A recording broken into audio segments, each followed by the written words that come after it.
All right, been asked to do a video,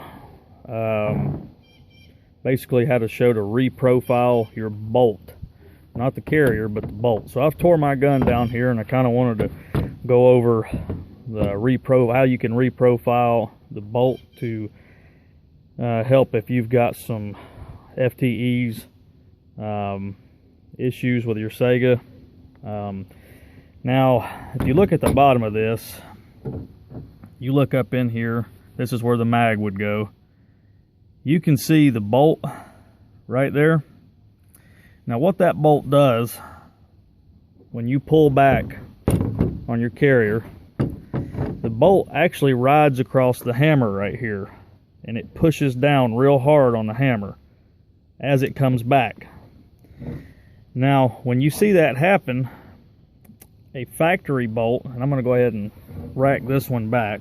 Sorry for my video, and I know it's a little rough here, but hopefully I can get the point across. So I'm going to go ahead and rack this back, and then right about there, see that hit? That's where the bolt, so you can hit that, that's where it hits the hammer, right there. And then it pushes the hammer, and oh, see, it just pushed my bolt up and out, my carrier up and out. But right there, it's pushing down real hard on the hammer. Now, I'm going to go ahead and pull this out and show you a reprofile on the bolt. So let's get the bolt out of here. I'll go ahead and set this gun down. All right. So, on a factory bolt, this is the bottom side of the bolt. Do a side shot of it. Okay, right here is where the hammer hits and rolls up. Okay, now on a factory bolt, this is a real strong edge right here, real strong, and then it hits again right here, and it causes a kind of a jam in some cases. Now, not everybody's gun's that way, but when you're having a lot of issues with your Saiga, you know, you got to resort to last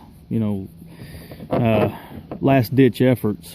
But mine's fully polished, and as you can see, I knocked this edge down. You can almost flatten this edge out if you can imagine a line going straight up, you know, from here up to here to help ramp your hammer.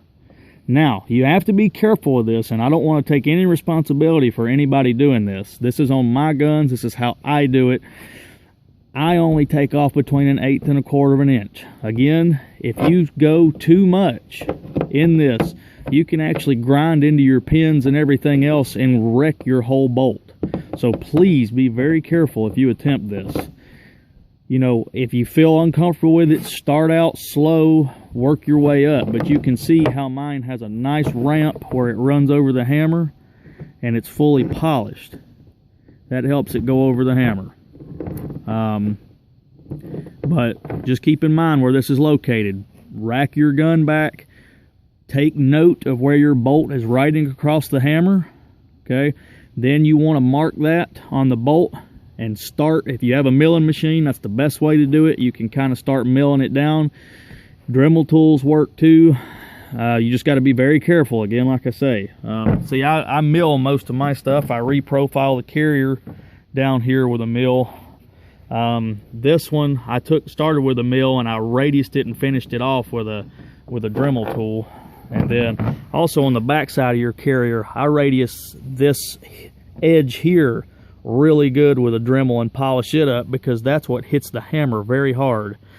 This starts the hammer, and then this hits the hammer and finishes pushing it down into place. Then as it keeps coming back, then the bolt runs over it.